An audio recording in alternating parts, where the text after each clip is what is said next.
Hi, everyone. Welcome to Mindful Mondays.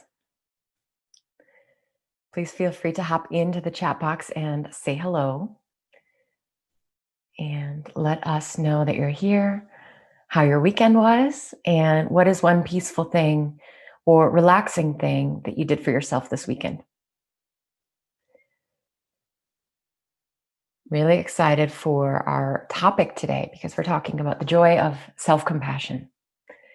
And we know that being a more self-compassionate person has been linked to improvements in learning, motivation, and self-esteem, as well as coping and lower levels of anxiety and depression. So we know that it helps us with negative and distressful emotions and situations. But today we're going to go a step beyond that and talk about how it brings joy and how it brings so much benefit to approach ourselves in a compassionate way and to start to build a familiarity with how we can be self-compassionate with ourselves in a whole new level. So, checking on in. You colored for a few hours. That sounds fun. Oh, I have a friend who just got a Van Gogh paint by number. And I thought, well, that's a really good quarantine activity. Looks like it's going to take forever, but what a good idea. That's a fun thing to get in. That's nice and relaxing. Weekend was nice. Stayed at home and decorated the house for the holidays. Lovely. So feel free to continue to check in the chat box. Let me know something good that you've done for yourself, something relaxing or something peaceful over the past weekend. Taking a couple of long walks with the dog. Such a beautiful weekend. Great. Long walks with the dog. Visited with 80-year-old mom on her front porch, socially distancing in the warm day. It's so nice that we have this warm weather, isn't it? It's like the heart of winter, and here we are able to sit on the front porch or in the sunroom or a little bit, see each other. That's a nice thing about Colorado winter. Made holiday ornaments with grandkids. It was a huge creative mess and so much fun. That sounds so great. Wonderful.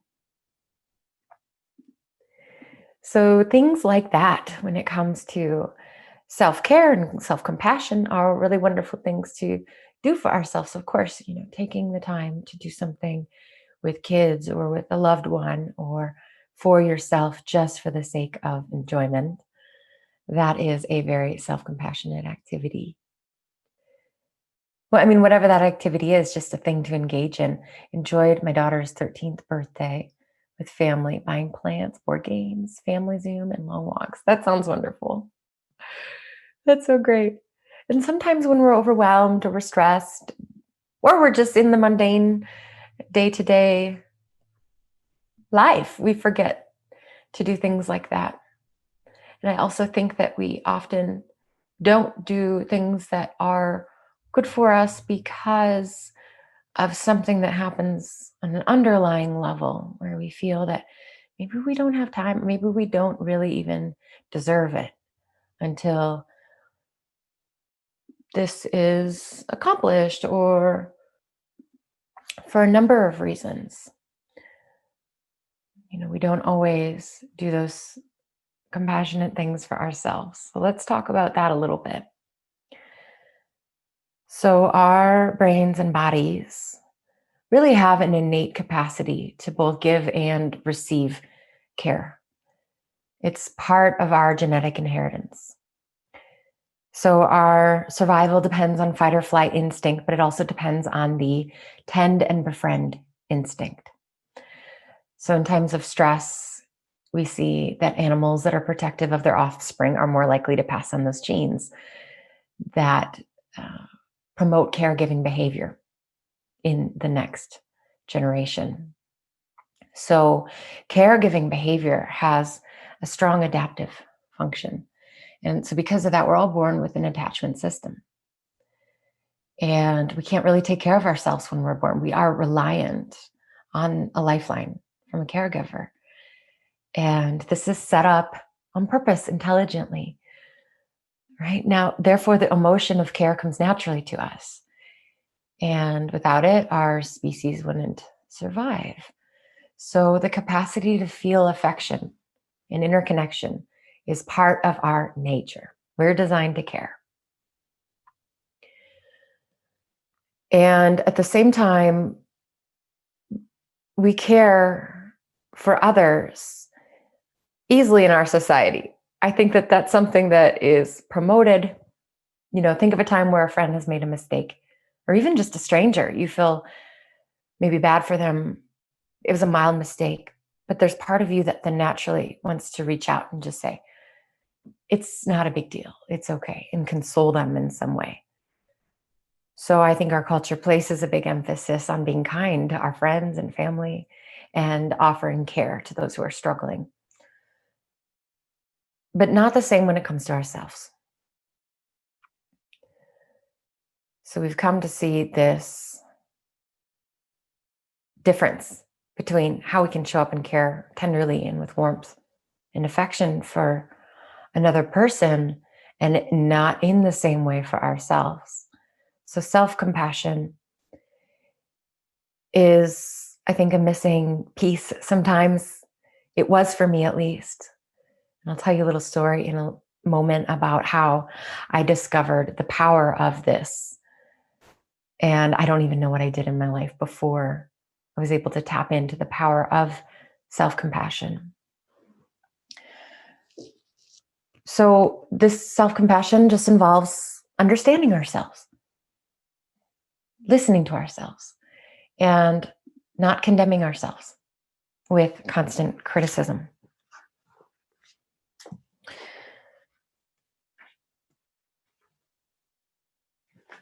So open-heartedness is something that we often hear about. How can we be more open-hearted with ourselves, or more open-hearted with other people? And we use that phrase all of the time. And I've been contemplating that phrase a lot, actually. What does that mean? And I've come to learn that it's a state. It's a state of emotional receptivity. One where pleasant experiences can occur, and we're open to that, and unpleasant experiences can occur, and we're also going to be open to that. And all of the experiences can be held with caring concern. All of the experiences that we have. So that is a definition of open-heartedness. And how does it feel to have an open heart? Think about one of those times where you've been, listening empathetically to a friend that's been telling you some woes, or, you got to be there for a kid and kiss the boo-boo on their finger. Like that open-heartedness, that caring concern for the other person feels really, really good. Really good. It just flows through our veins. It's like this vibrance, aliveness, and pulsating joy that we get to do that we get to interact with people on that level, to feel connected and plugged in.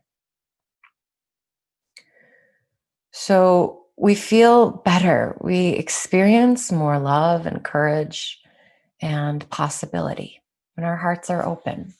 Just imagine that warmth and that excited, alive feeling.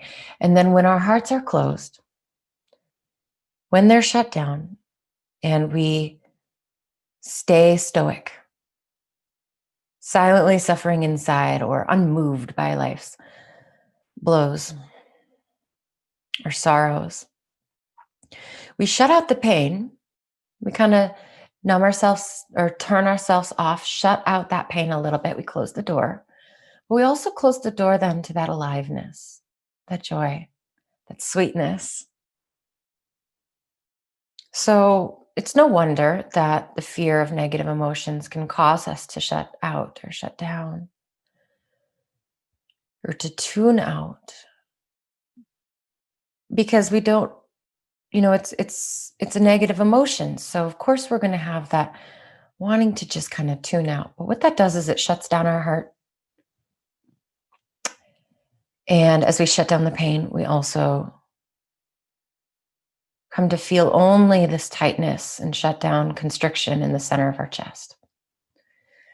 Just consider those contrasts, like when you feel open-hearted and how your chest, there's like a warm expansion, kind of broadening feeling, versus that contraction when you're trying to avoid the discomfort. Therefore, you shut down the pain, but you also shut down a big part of your aliveness. I'm not sure if you can relate. I'm sure that you can in one way or another.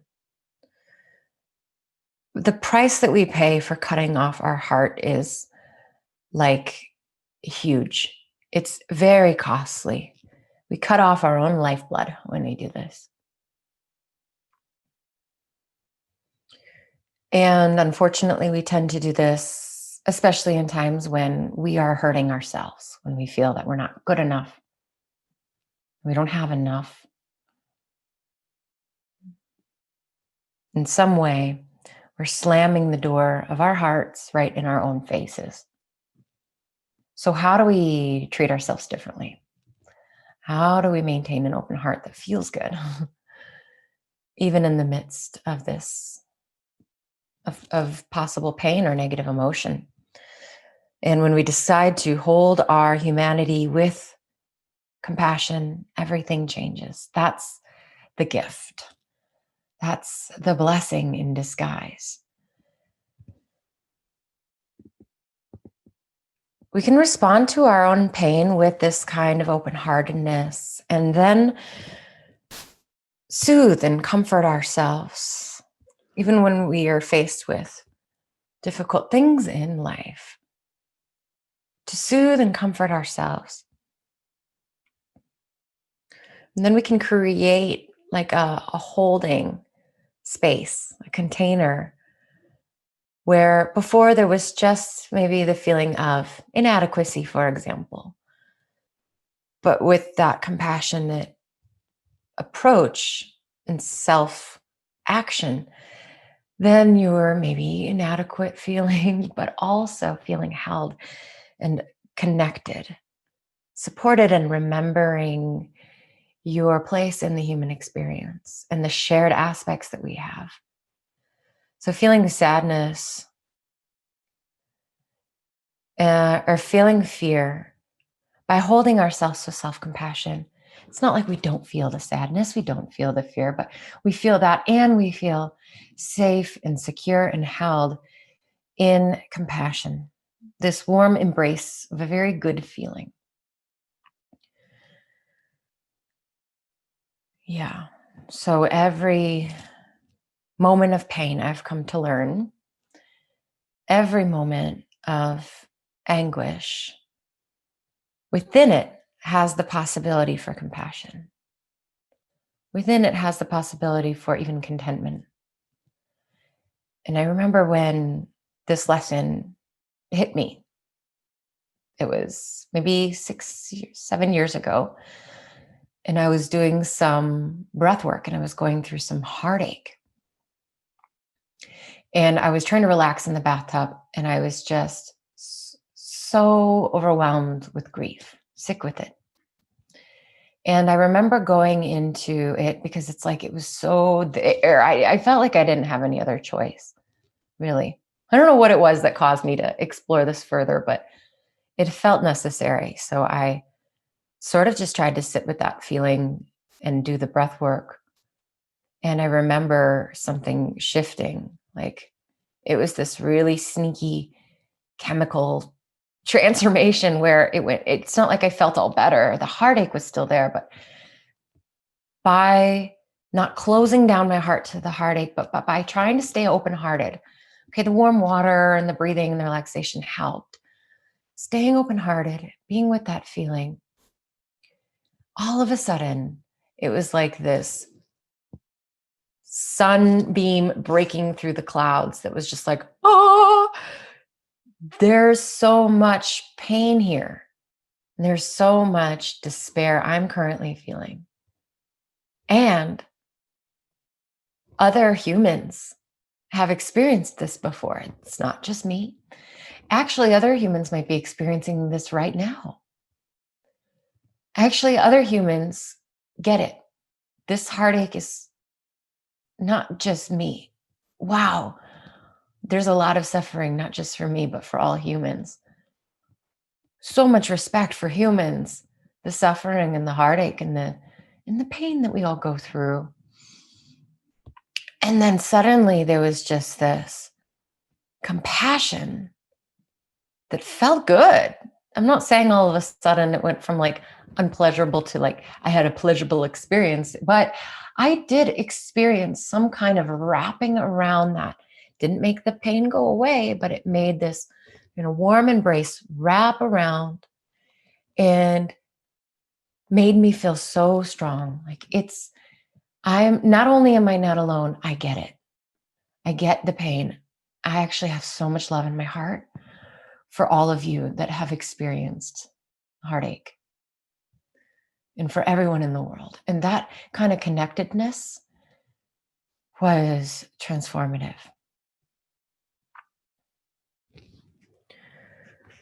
So that was a moment when I realized that pain can become the doorway to contentment and happiness in a way. It's like the most alchemical reaction that I've ever just happened to discover how pain can transform into compassion. And so to do this, you can just settle into your seat and do this wherever you are. How do you do this? Well, first, it's noticing the pain that's there. First, it's like, wow, I'm going to be really mindful of the fact that this is difficult. This is tough. So maybe you consider for you something that's tough. You can do this with joyous, peaceful, pleasant, or in the middle emotions as well, but it just works especially profoundly with distress. So consider something that's challenging. And the first step, of course, is to just be mindful of what it is you're experiencing. So that's how it goes. Wherever you are, you stop and be mindful. What am I experiencing?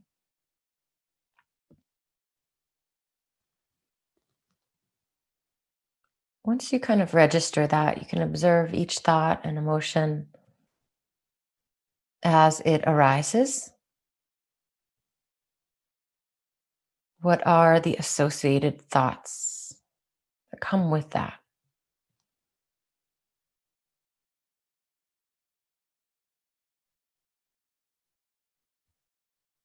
You can describe it gently. So put a little note on it or sum it up. You don't have to elaborate. Just a little description will do. And then notice other thoughts or emotions that are present.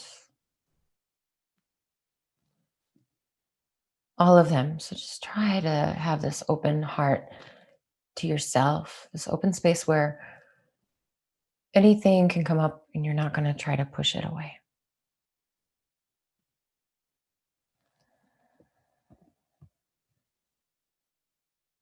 Like, okay, let's get real. What's happening?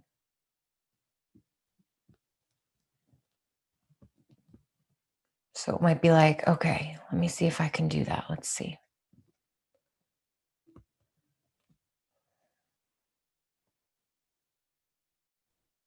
You may notice physical sensations that come along with that,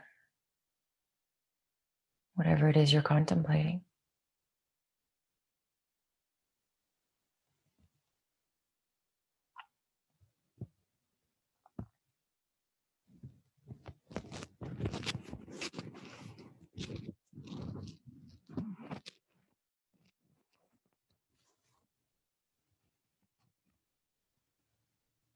And then you might just notice whatever physical sensations, thoughts as separate things or as coming all together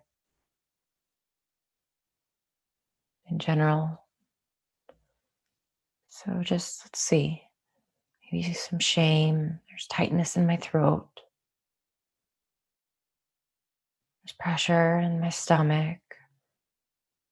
Heaviness, sinking,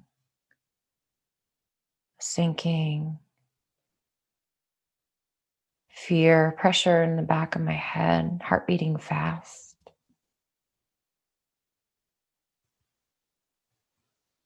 Difficult breathing, just like that. Just a gentle description.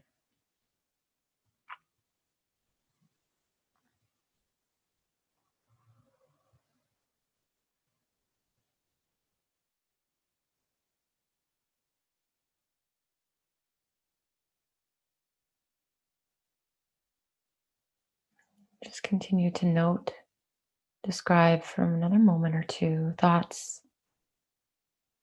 feelings, and sensations that accompany that experience that you're having. Just a simple note will do. Again, for example, worry, tightness in my jaw,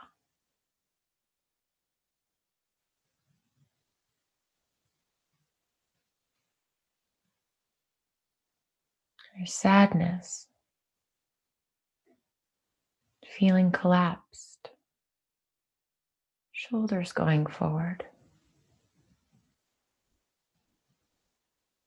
without trying to push anything away.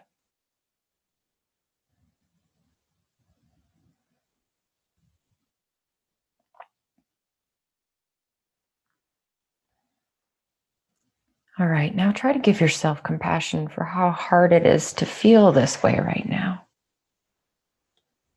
This is where the magic begins in my experience. It's not noticing the sensations and then falling under them or giving up or shutting down and tightening further, saying, oh, this is all a mess. Here we have an opportunity to do something different. And your intention is what's most important. You can try giving yourself a little hug. You can try putting your arms around your own and just sort of doing a little bit of stroking on your upper arms.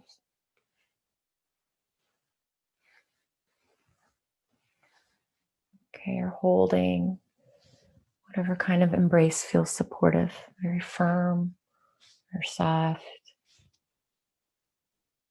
And it's an exploration, so you can have this inner process like, I'll try giving myself a little hug. Let's see. Warmth. Maybe warmth tingling and rising up in your arms. Softness. Maybe tears come.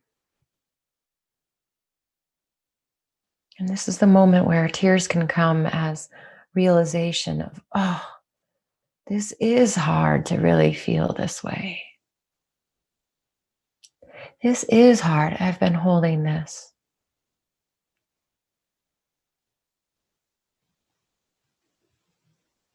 And the compassion, you say, it's okay. It's okay. Something like that, something that's tender and kind, something you might say to a friend. Everyone has these moments. I'm here for you. I care about you.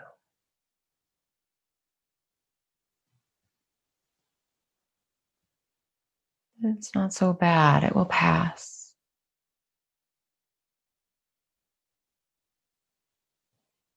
Say one of those phrases, something that feels right. A little nurturance from you to you. It's okay. It's hard to feel this now.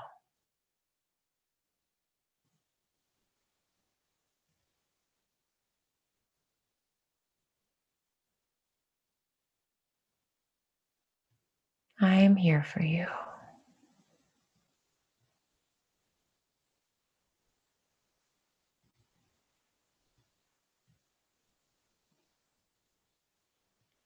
And each time a new painful feeling arises, you hold it in your awareness like this. Describe it mentally and send compassion for feeling it.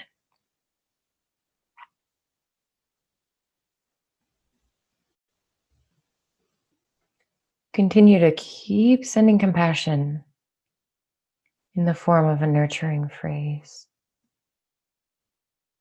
Warm, kind feelings, as though you're being comforted by someone else, but that someone else is you.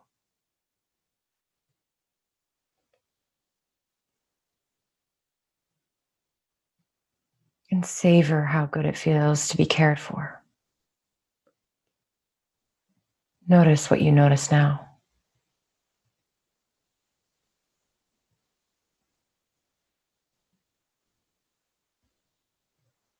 Maybe softening somewhere, throat or chest.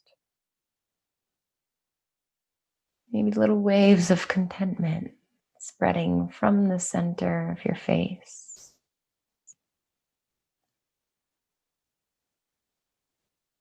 Or that warm, tingly feeling in your heart, just a little bit more quiet.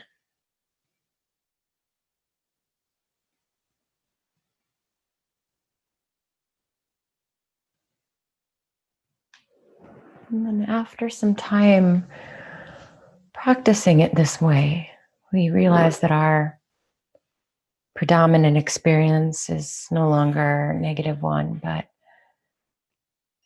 surrounded by tender feelings of compassion, not just negative or unpleasant anymore. And then instead of being stuck, we can be increasingly resting in the feelings of that connectedness and kindness that holds the pain.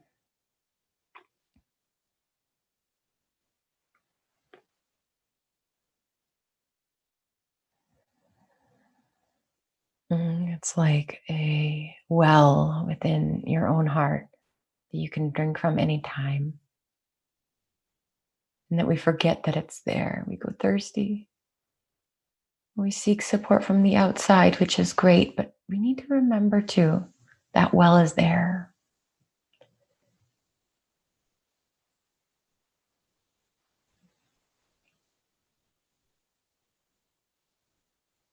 And that feeling of kindness and joy, open-heartedness isn't just dependent on what happens in life. It's not just dependent on feeling good or good sensations.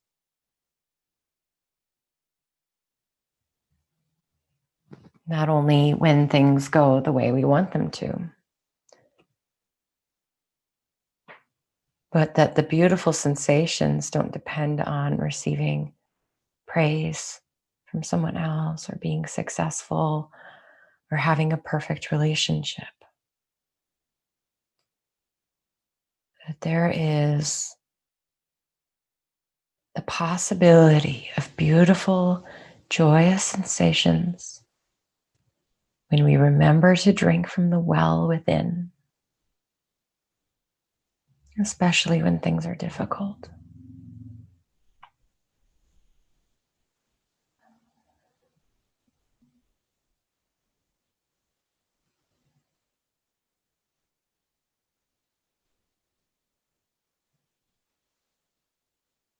Now you can stay as you are or feel free to lie down if you can. Get comfortable.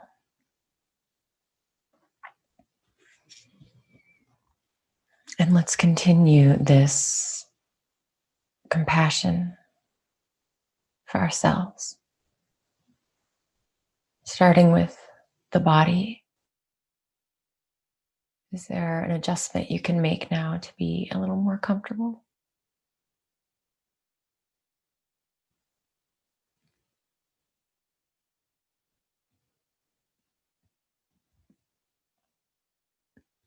And become aware of your whole body.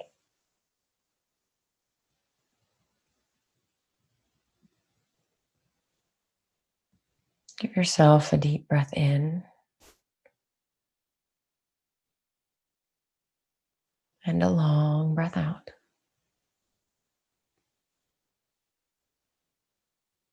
Another deep breath in and smooth, slow breath out. Allow your body to breathe easily and naturally.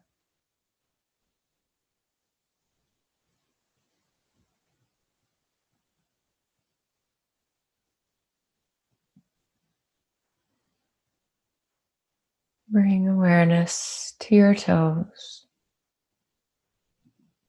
all of your right toes, and all of your left toes. Bring awareness to all of your toes. And soften all of your toes. The skin, flesh, and bones. Bring awareness to your ankles, right ankle, left ankle. Bring awareness to both ankles and allow those ankles to soften.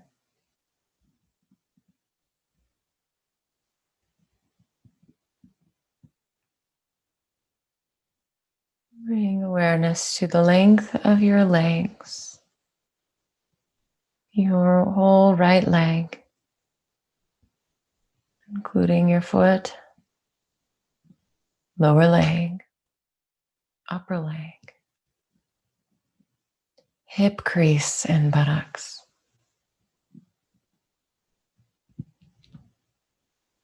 Your left leg, foot, lower leg, upper leg, hip crease and buttocks.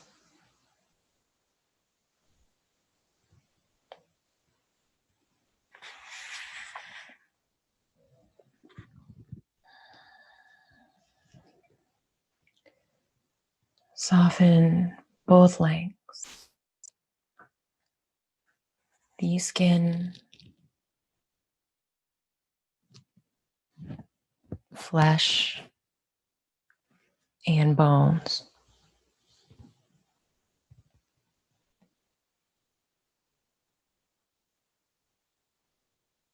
Bring awareness to your hands, your right fingers and thumb and fingers, your left fingers and thumb and fingers,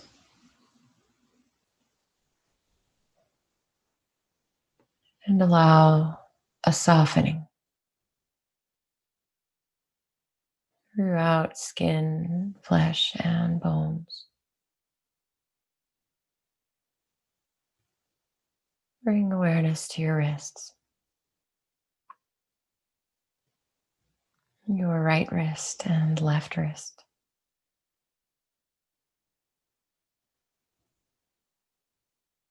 And allow both wrists, both hands to soften. Bring awareness to the length of both arms.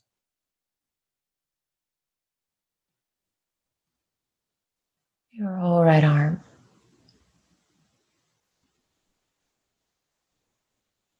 Shoulder and armpit. Whole left arm. Shoulder and armpit. Both arms. Allow both arms to soften completely.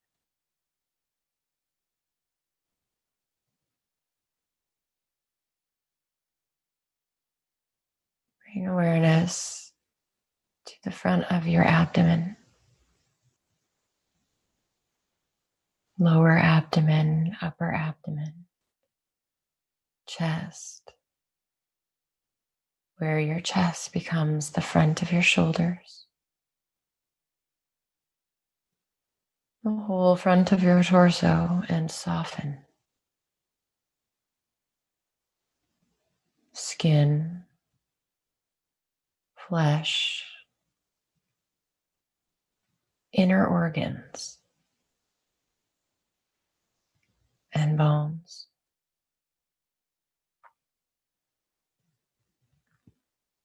Wrap your awareness around the back, your low back, mid back, upper back, and shoulder blades.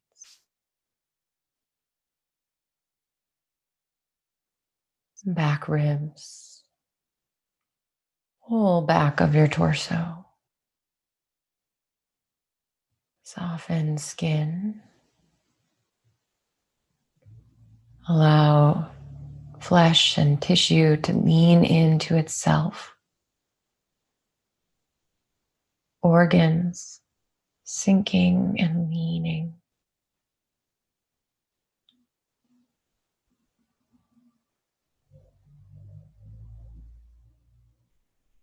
Whole torso leaning into itself and in towards the ground.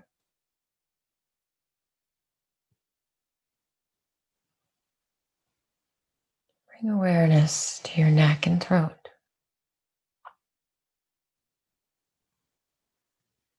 the sides and back, and allow your whole neck and throat to soften.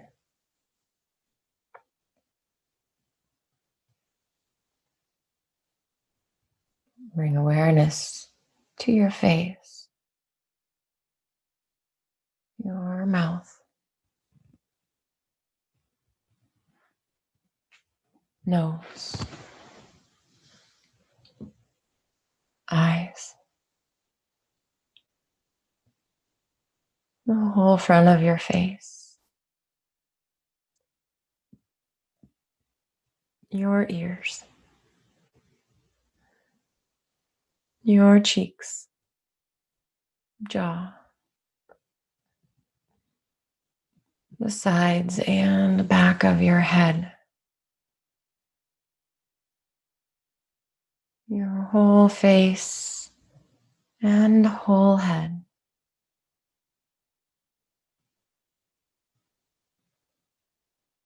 Allow all of the skin to soften.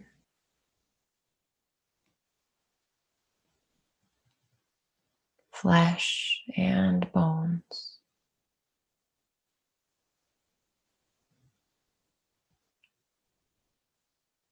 Your whole body.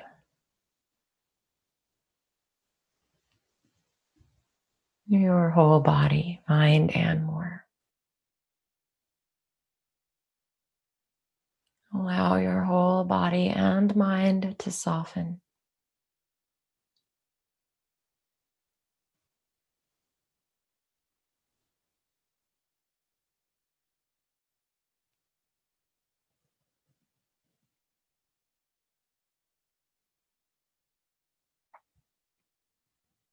Become aware of breathing.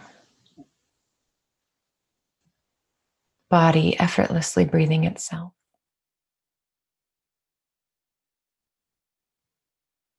And for the next few minutes, continue to offer yourself some compassion, however that looks. Validate your feelings. Focus on your desire to be happy. It's hard to feel this right now.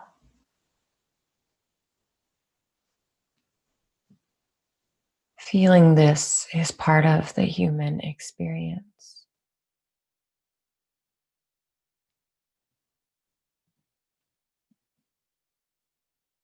What can I do to make myself happier in this moment?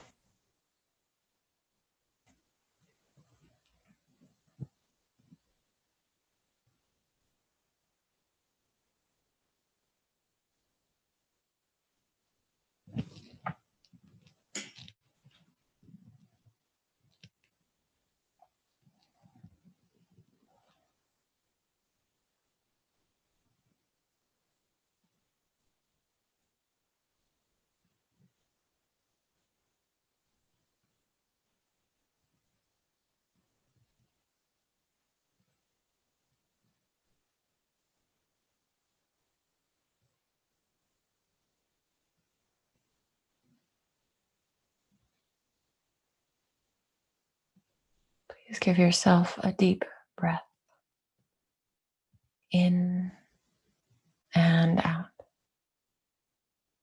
and another,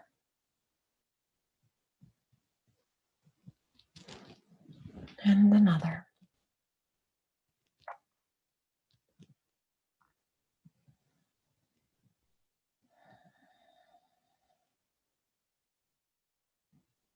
And when you're ready, you can start to bring yourself back slowly into a normal waking state. And notice, really notice how you're feeling now.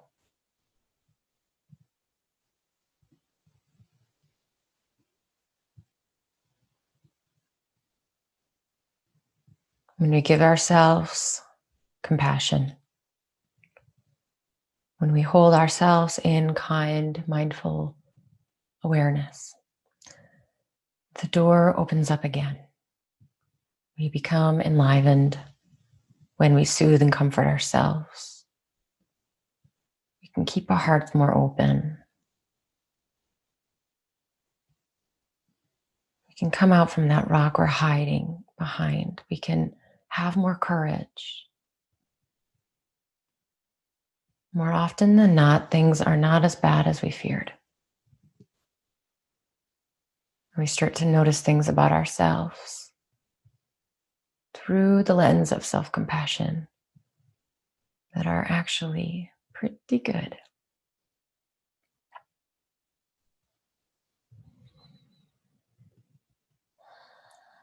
I would love to hear your thoughts, your feedback, your requests. Feel free at any time to let me know if you have any questions, thoughts, or any concerns at all that you want to bring to my attention. You're welcome to do so in the chat box here, or you can email me. It's info@laurenziegler.com. So we are completed with another Mindful Monday series. We are now complete. We won't be having any more for at least a couple weeks. We'll keep you updated about the next and the future offerings. But for now, we'll be taking a break from these. Feel free to reach out. And I really appreciate all of you. I really appreciate the Center for Mindfulness, Deborah and Margit. And it's been such an honor to lead you all through some mindfulness and meditation.